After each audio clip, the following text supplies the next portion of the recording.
गालिब हमेशा खौफ खंजर हो, फतेह इकबाल लक्ष्मी का कदम कब्जे के अंदर हो।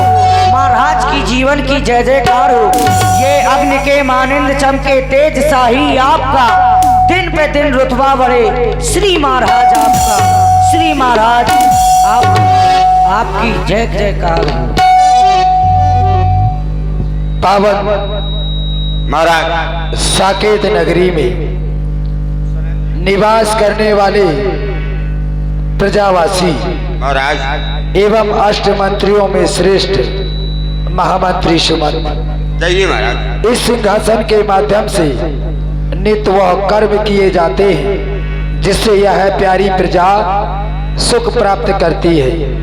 क्योंकि जिस राजा के राज्य में प्रजा को कष्ट मिलता है तो हमारे शास्त्र कहते हैं, जा सुराज प्रिय प्रजा दुखारी, सो निप अवश्य नरक अधिकारी। वो राजा नरक का अधिकारी होता है जिस राजा के राज्य में प्रजा को कष्ट मिलता है। सोचिए नृप जो नीत न जाना, जय ही न प्रजा प्रिय प्राण समाना। जिसको ये अपनी प्यारी प्रजा प्राणों के समान प्रिय नहीं होती, अब वो राजा सोचनीय होता है।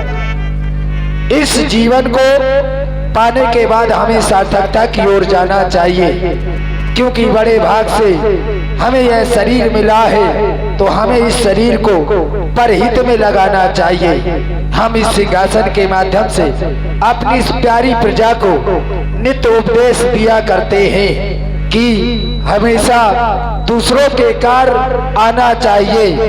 लेकिन ये प्राणी जब मार्ग भटक जाता है, पद भूल जाता है, तो ना जाने ऐसे कितने कृत्य कर देता है जिससे जीवन भर उसको पश्चाताप के आंसू बहाने पड़ते हैं।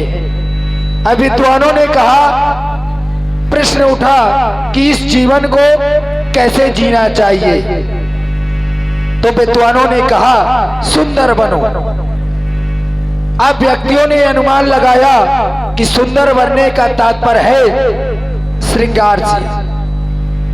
मानव ने अच्छे अच्छे वस्त्र धारण करना प्रारंभ कर दिए, श्रृंगार करना प्रारंभ कर दिया। इस संसार में अगर सुंदरता का प्रतीक है, सुंदरता का प्रतीक बताया गया नारी को कि नारी सुंदरता का प्रतीक है, क्योंकि सिद्धांत है यत्र नारी पूज्यते तत्र रमन्ते देवता। जहां पर नारियों की पूजा होती है वहां पर देवता निवास करते हैं। प्रश्न उठा, क्या हर नारी पूजनीय है? तो बताया गया नहीं। क्यों? क्योंकि कुछ नारियां सूचनीय होती है। सोचिए, पुण्य पति वंचक नारी, कुटिल कलह प्रिय निज इच्छाचारी, वो नारी सोचनीय है जो अपनी पति के अविरुद्ध अपनी इच्छा का कार्य करे, घर में कलह करे। अब वो नारी पूजनीय नहीं है, वो नारी सोचनीय है। सत्य महाराज। लेकिन शोभनीय नारी कौन है? तो विद्वानों ने बताया कि जिस नारी के जीवन में लाज है, लज्जा है, वो नारी शोभनीय है। जैसा कि हमारे अविद्वान कहते हैं, नारी की शोभा ये लाज से है, देखे नारी जिसमें ये लाज नहीं। ब्राह्मण की शोभा,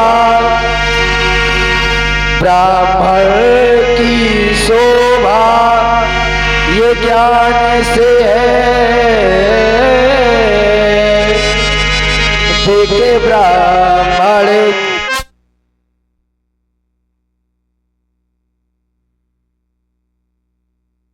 क्षत्रियों की शोभा किस चीज से है? तो बताया गया क्षत्रिय की शोभा ये धर्म से है, देखे क्षत्रिय जिसमें ये धर्म नहीं। राजा की शोभा,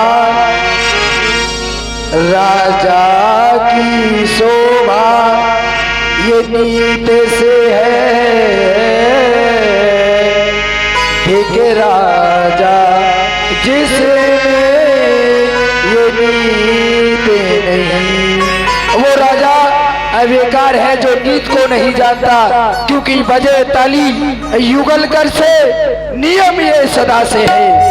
यदि ये प्रजा राजा से है तो राजा भी इस प्रजा से है। लेकिन कुछ किसी व्यक्तियों ने पहने जड़ी के चीथड़े, खुद को भगवान समझे, ऐसा सामान समझे हैं। इस प्यारी प्रजा को गुलाम और खुद को भगवान समझे हैं। कहो कहो महामंत्री सुमंत, हम प्रजा की कुशलता जानना चाहते हैं। महाराज, आपकी दया से, आपकी कृपा से आपके राज में शेर बकरी एक ही घाट में पानी पीते हैं। आपके द्वारा पूछा जा रहा है कि हमारी प्रजा में कोई कष्ट में तो नहीं है।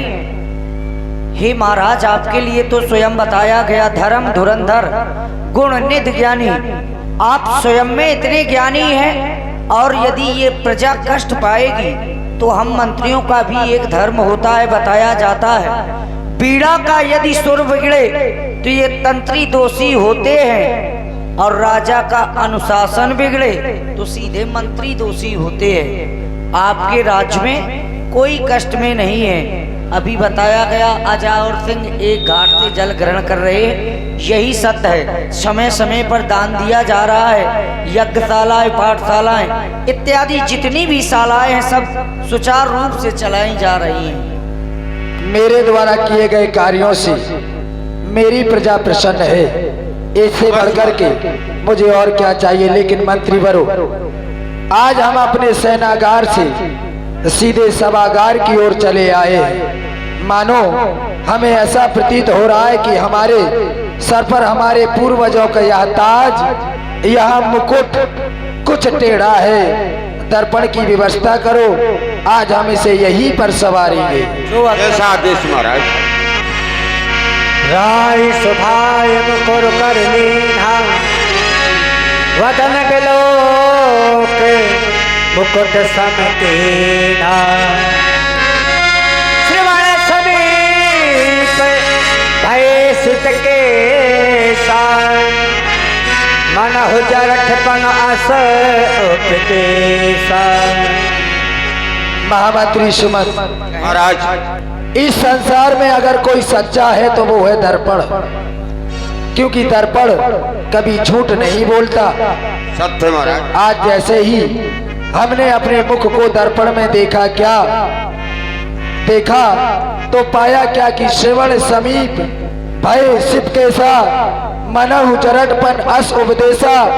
हमारे कानों के समीप के बाल श्वेत हो गए हैं, मानो हमें उपदेश दे रहे हैं कि राजा दशरथ पहुंच ही लिया तुमने जीवन, अब तुम्हें इस स्थान को छोड़ देना चाहिए और वन में तपस्या रत हो जाना चाहिए। और सिद्धांत भी कहता है चौथे पन चाहिए निप कानन, चौथी अवस्था में राजा को वन में जाना चाहिए। मंत्रीवरों, हम जैसे ही अपने मुख को दर्पण में देखते हैं तो पाते क्या है, वो देखो आता है ये ग्रीष्म काल, सुंदर अवसांत ऋतु जाती है, तरुणाई में छा गई अब प्रेत अवस्था आती है तरुणा।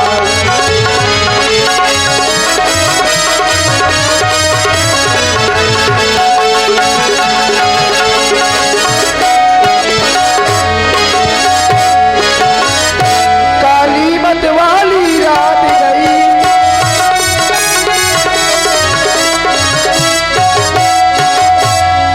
काली मत वाली ये रात गई, ये रात गई, ये रात गई, काली मत वाली रात गई,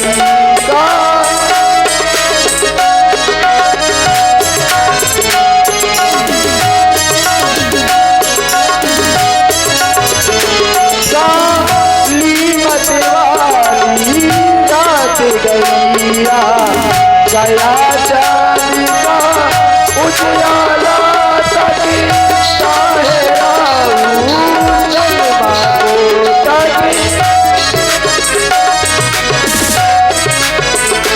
तक ताहेरा चंद्रमा को है शीघ्र गिरा पड़े वाला तक।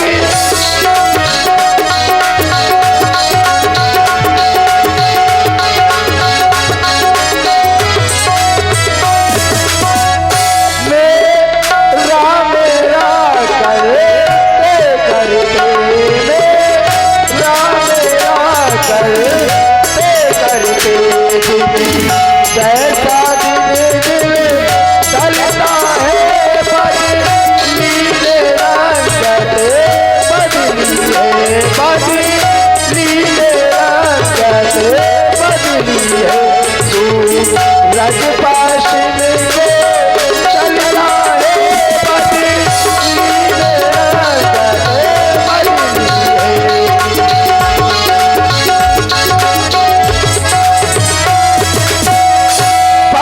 है। युद्ध स्थल में वर्षों शिकार में लग्न रहा, अब वर्षों तक देखा राजकाज, अब वर्षों महलों में मग्न रहा।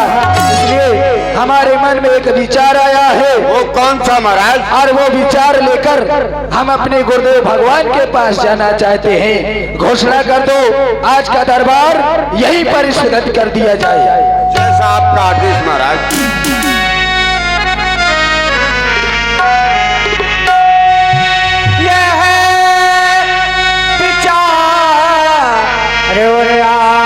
पे सुदन सो सारी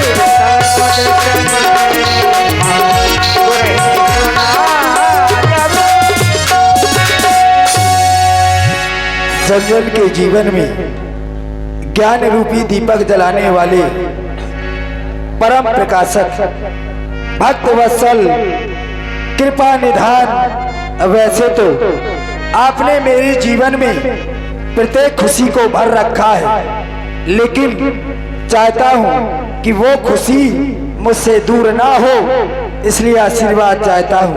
मेरा अवाचक प्रणाम स्वीकार करें।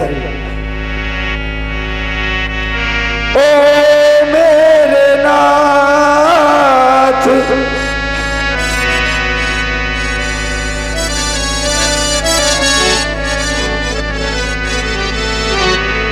ओ मेरे नाथ, आशीष दीजिए।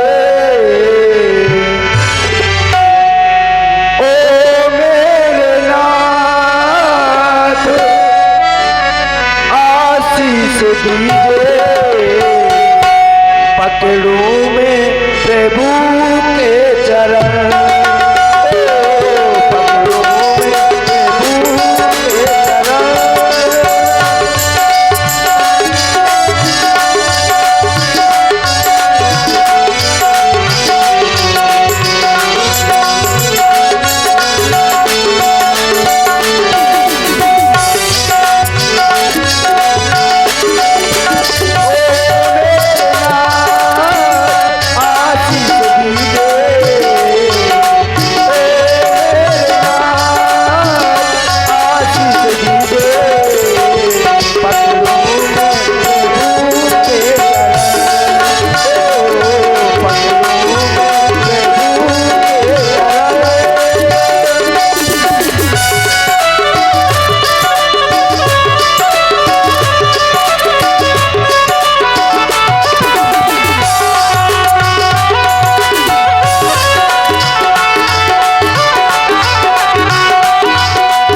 प्रभु जी के चरणों में शीश झुकाते,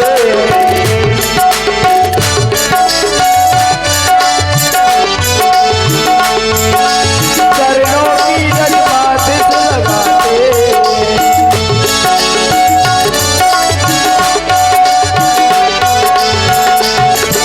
प्रभु जी के चरणों में शीश झुकाते, चरणों की जज्बात लगाते।